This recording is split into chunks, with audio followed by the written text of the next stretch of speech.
Our last storyteller tonight is Felicia Lotson, and she was a volunteer in Suriname from 2004 to 2007. She was an education extension volunteer, and she is going to close us out for the night. So please welcome Felicia to the stage.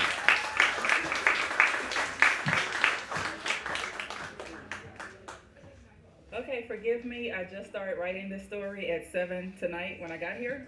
So we are going to try to make it through. Okay, so tonight we are going to talk about the time that I saw the white light of the afterlife. So before I begin my story, I have to give you a bit of backstory. So in my village in Suriname, South America, I was part of the first group of singles to be placed, so non-married volunteers to be placed in that area. And I was the first black volunteer to be placed in our village area. Black Americans had been seen before, but I was the first to come and kind of be in the fishbowl. Also, I was placed in a cluster of other volunteers, so I wasn't totally isolated. We were placed in a cluster of 5, so this was super great because we could have each other for support and call on each other in emergencies, but the flip side of that is that we were always constantly compared to each other. So the way we spoke, the way we learned the customs, the way we washed ourselves in the river, all of that was daily talk amongst all of the villagers in this 5 clustered villages.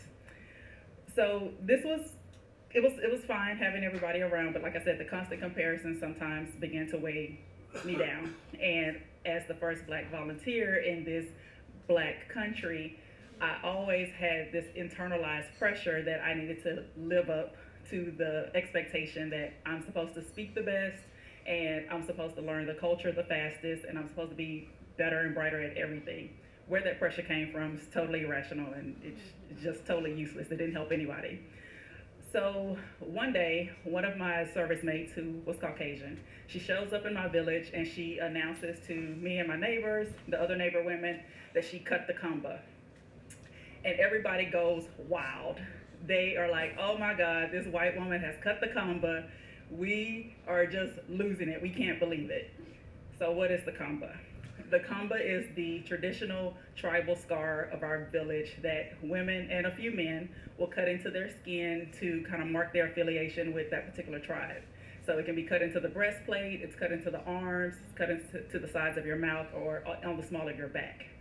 So with all the hoopla and the excitement of Ariel cutting the kamba, this question soon turned to me of like, okay, Bendamai, when are you gonna cut the kamba? You gotta get this. And I'm like, oh, crap. All right, we'll do it one day. So I said in my own head that I would wait until I felt like I had really learned the language and understood the customs and understood the culture. So again, a little bit of backstory. I was the worst language speaker in my group. Any of the words that I could string together were laced with this heavy Texas accent.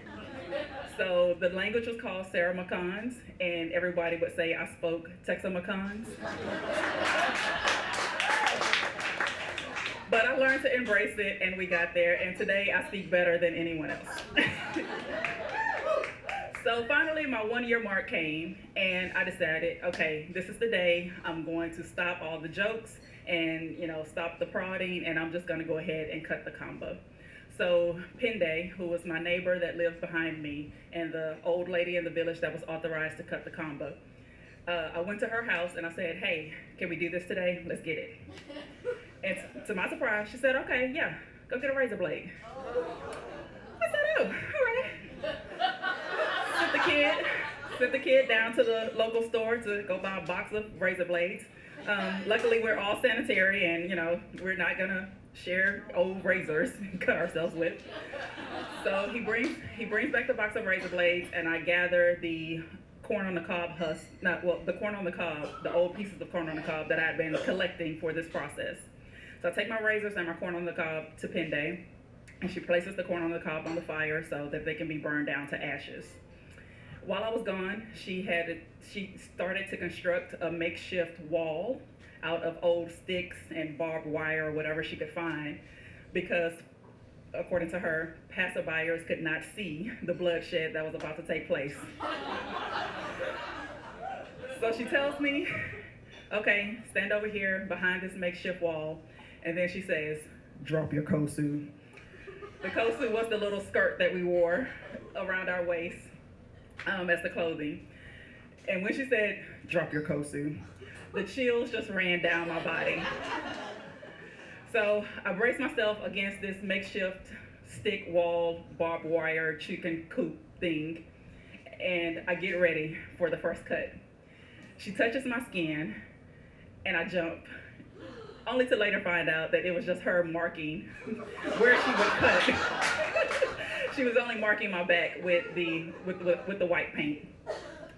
So before she makes the first cut, I hand her a paper to show her the design that I'd come up with of how I wanted my cut to look. Simple. Oh, someone knows the story, yes.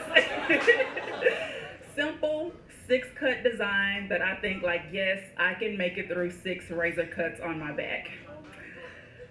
She looks at my paper, she says, huh, and tosses it aside. She continues to mark my back. I'm like, okay, it's a few extra dots, but all right, we're gonna roll with this. Cut number 1, ooh, that's a pinch. All right, we got this. Cut number 3, all right, almost there. Cut number 5, come on girl, you got 1 more to go. You got this. Cut number 8, what? Cut number 12, oh, something's going wrong. Maybe she had to redo a couple of them. I don't know. Cut 15, 25, 35. I lost count. Just focus on standing, girl. Focus on standing. I made it, but the white light was upon me. I saw the afterlife. I saw the blood. And I didn't know how I would continue to make it. Finally, after cut number 61, it was all over.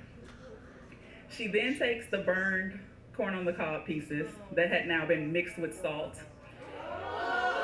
and the leaf and the juice of mango leaves and grinds it all together and rubs it into my back. Turns out, in order to make your skin keloid, when you don't naturally have keloids, you have to rub this mixture to make the scars plump up the way that they're supposed to. So she rubs this into my back, and I just let it all go. I just couldn't do it anymore, and I said, stop, we're done, let me go home. And she let me go, and my friend, my BFF during Peace Corps, Kelly, who had been videotaping all of this.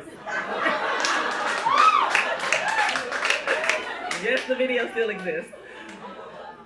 She said that it was the most excruciating things that she had ever watched, and when I went back and watched the video, I could tell that she also had seen the white light.